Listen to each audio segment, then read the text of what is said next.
Okay, let's talk about the job interview.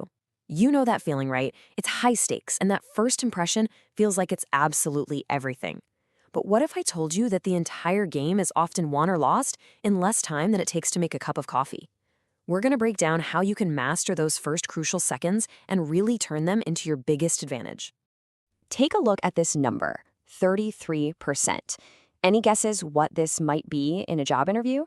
It's not the odds of getting hired or, how many people get nervous. Nope. It's something way, way more critical. That's right. A full 1/3 of interviewers are making their call on you in the first 90 seconds. So what does that mean? It means your introduction isn't just a warm-up, it's the main event. It's your single best chance to frame the entire conversation and prove your value right from the get-go. When you hear that dreaded question, tell me about yourself, does your mind just go completely blank? Or do you see it as the perfect opening? Because by the end of this, you won't just be ready, you'll be in total control. So before we can build the perfect pitch, we've got to clear away some of the rubble.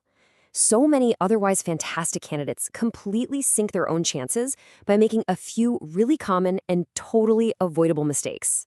Let's make sure that's not you. And think about it. These mistakes, they kind of feed into each other, don't they?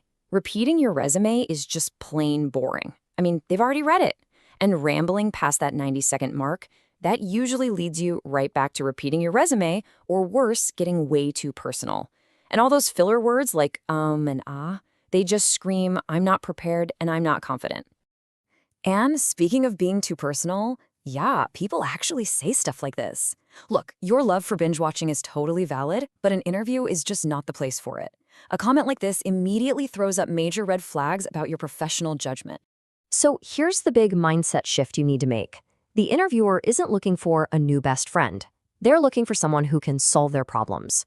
You have to focus on the value you bring to the table, your skills, your achievements, especially the ones you can put a number on, your relevant experience, and maybe most importantly, why you want this job. Okay, we've seen what not to do. So how do we actually craft an introduction that's short, powerful, and puts you right in that top tier of candidates? Let's get to the blueprints and see how it's done. Listen, the secret to a great intro isn't some kind of magic trick, it's structure. A solid framework just takes all the anxiety out of it and lets you deliver a story that's confident and polished. Let's check out a couple of the very best ones. Now, this is the gold standard for a reason. It's just a simple, logical story that anyone can follow. You start with, right now, your current situation, then you connect it to your relevant past experiences, and then the best part? You pivot to the future and show them why you're the perfect person for their company. It's clean, it's powerful, and trust me, it just works. But, a great structure needs great content inside it. To really add some substance to your present and past sections, we're going to use this really powerful acronym, the SEAT method.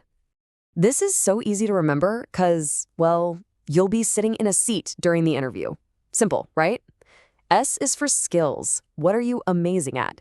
E is for experience. Where did you build those skills? A is for achievements. Show me the numbers. What were the results? And T is for type of person. What's your professional vibe? Are you collaborative, results-driven? This little tool makes sure you hit all your key value points. And here's another great one for you, a quick mental check before you even walk into that room. Does your introduction answer these 4 questions? Who are you professionally? What have you actually accomplished? Why this job right here? And what's your secret sauce? What makes you different? If you can nail these, you're golden.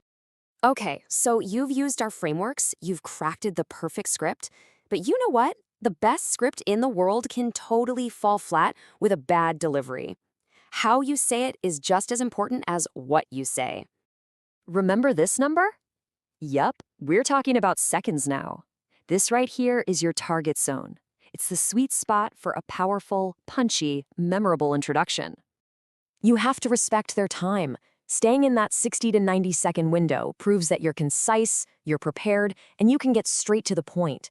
All things that every employer loves. It forces you to cut out the fluff and focus only on your most impactful information. Now, these might seem super basic, but I promise you, they are absolute game changers. Eye contact shows you're confident. A real smile makes you seem approachable. A nice, moderate pace shows you're calm and in control. And practicing enough to get rid of those filler words, that just makes you sound incredibly polished and professional.